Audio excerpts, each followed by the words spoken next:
against stop and wait protocol, we agreed that transport layer must incorporate pipeline protocols, which allow the transmission of multiple packets back to back, so that the overall round-trip delay can be utilized for the transmission and successful acknowledgement of multiple packets. But with these pipeline protocols, problems emerge when either one or some of the segments on the fly get lost. For that, two well-known strategies are incorporated. One of them is go back N.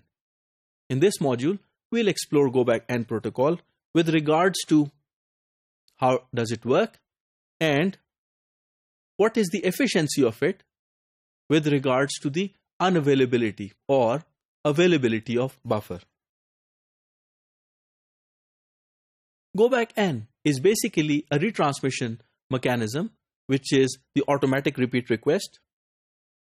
Since in go back N, there is no requirement of buffer on the receiving side, so any packet loss triggers the retransmission of packets from that lost packet onwards. It can be equated with the classical wheat and rice analogy. This is specific to our scenario and our culture, where we all agree that we make roti. It is made from wheat, which is the fresher it is better, because when wheat goes old, it turns into yeast, and we don't like that. On the contrary, when we talk about rice, the fresh rice is not cooked very well. So we keep rice in our storage for a long time, and old rice cooks very well. So if we were to compare go back N with wheat and rice analogy, it is more akin to wheat because it is fresher and it is better. This scenario gives us an overall working operation of the go back N protocol. Here we see that the window size is 4, so 4 packets could be sent back to back. If there is a packet loss, here you see packet 2 is lost. So when this packet is lost, since the complete window has been transmitted, so packet 3, which follows packet 2, which has been correctly received, is discarded. And further, since the window has moved forward, packet 4 and packet 5 have also been transmitted, but these would also be discarded. Only when the sender times out for packet 2, it retransmits packet 2, 3, 4, and 5. So we see here that there has been an extra overhead of 4 packets just because one packet got lost. What we can infer from here is that the loss of packet and its consequent effects are greatly related to the sequence number of the lost packet.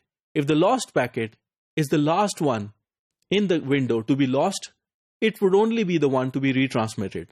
But if the lost packet is the first one in the window, then it is going to trigger the retransmission of the entire window.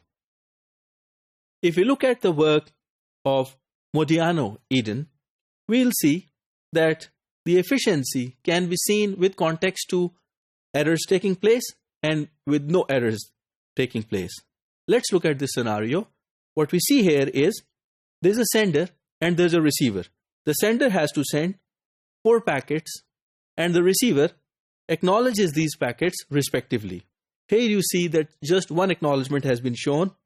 Other things which are important here in this figure are the times. For example, there's a delay for propagating this packet, there's a delay for transmitting this packet, and there's a delay for acknowledging this packet.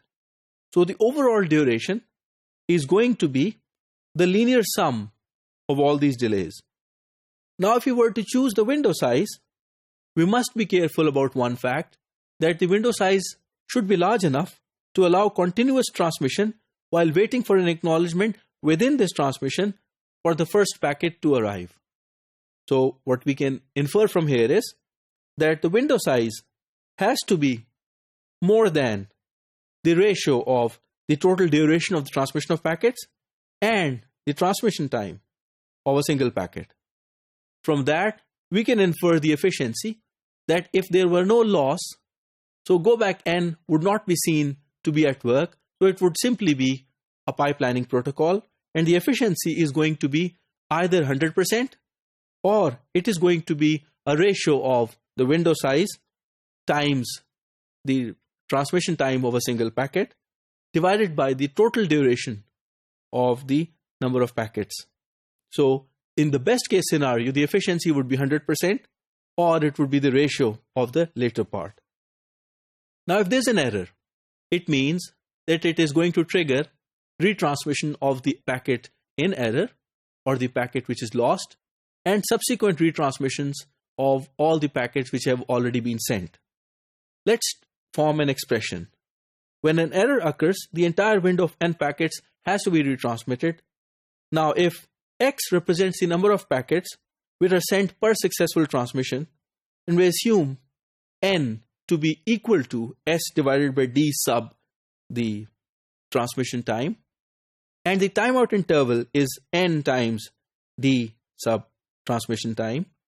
So the average time, or the expectation value of x, is going to be one packet transmitted with a probability of no error, that is 1 minus p, where p represents the probability of a packet going in error. And the other expression is x, which is the number of packets sent per successful transmission, plus the window size worth of data which is retransmitted, x plus n, times the packet is in error. So the efficiency is going to be an inverse of this expectation of x. It means the efficiency is going to be 100% if it takes only one packet for transmitting data. But the more packet it takes to retransmit data is going to cause degradation in efficiency.